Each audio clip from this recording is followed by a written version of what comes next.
afternoon, everybody, and welcome back to Tundra Mission. The mission today has nothing to do with the Tundra. We're going to be removing the back seat out of my wife's Jeep Wrangler. This is a two-door, it's a 2018, and recently, actually my mother is looking to buy a 1999 Jeep TJ, and it has no back seat in it. And when we saw that, we thought, you know, kind of like that. Gives you a lot more room in the back. I'll show you in a minute how much the back seat takes up. And it just looks cooler, I think. So I'm going to show you how to do that. And the cool thing about this Jeep, and I think probably all Jeep two-doors, at least the newer ones, the rear seats are designed to come out. So you don't even need any tools. Let's get to it. Okay, let me show you real quick how much room the seat takes up. That's what you have left. This space right here in the back to put stuff. This, of course, is the back seat. And if you look in from the passenger side, I'll show you that, you don't have any room. And really, this seat area, unless you have little kids, is pretty useless. It's very tight back there. So not having a rear seat, I don't think is a big deal. I mean, we're not going to get rid of it or anything, but it's really not useful at all inside a two-door Jeep Wrangler. So to get it off, first of all, I'm going to go ahead and roll up or move out of the way this rear area because I have to have room to finagle around. Ideally, you would take the top off or put it down or whatever to be able to get in there, but I'm not going to do that. It is a rainy, crappy day outside, and it's supposed to be that way for a while, so there's no reason to do that, I don't think. This just kind of pulls off from the edge, so you just kind of want to pull it off like this. It just has a little ledge or edge that kind of fits in this track right here, and then it's going to slide off. So you have to do that on both sides. This massive door out of the way. Like that. Once you get it off, yeah, it's pretty easy to move. Now, I don't think I'm going to fully remove it. I think I'm just going to kind of sit it on top like that. We don't need to take it all the way. If I wanted to, there's like a rod here that slides into a channel. You just slide it on off, but you don't need to do that. Now, as far as the seat itself goes, you have a little release here on the top. You just want to pull that, push the seat forward, and then lift it up like so. And that's really it.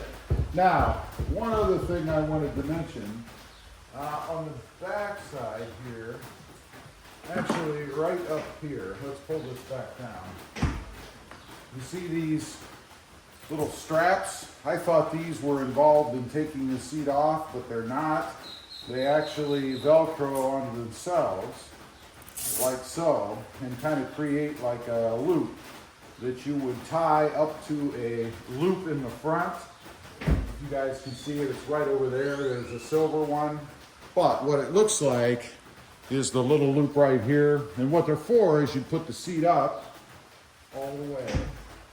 That back down.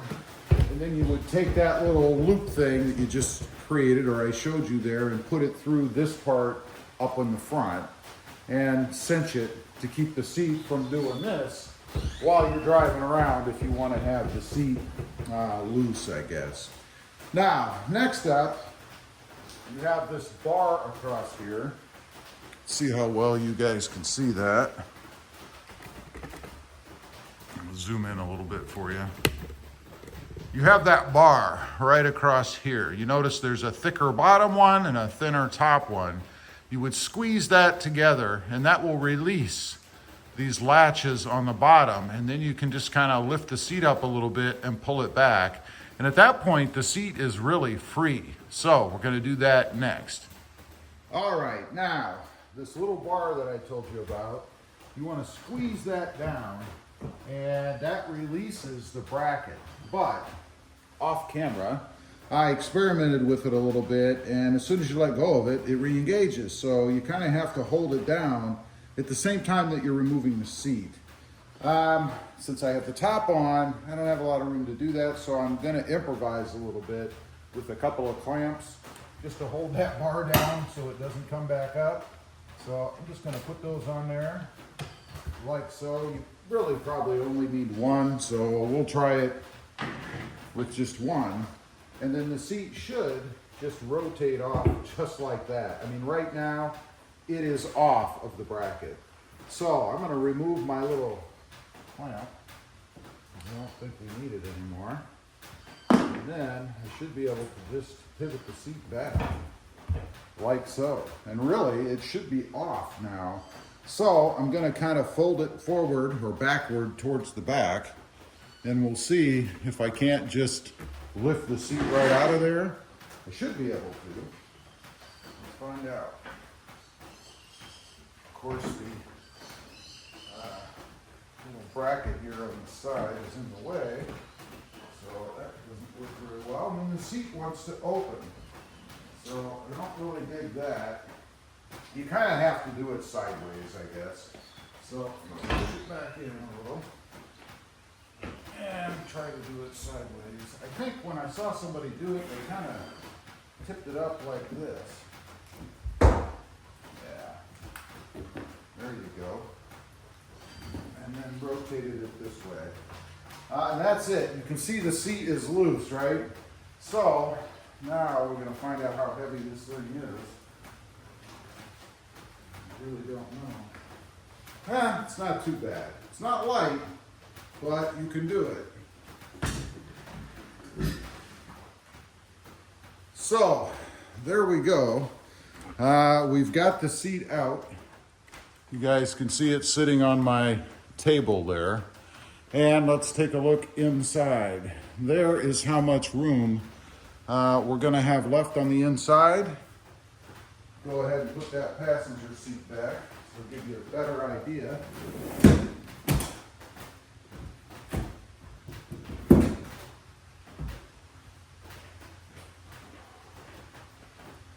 And there you go.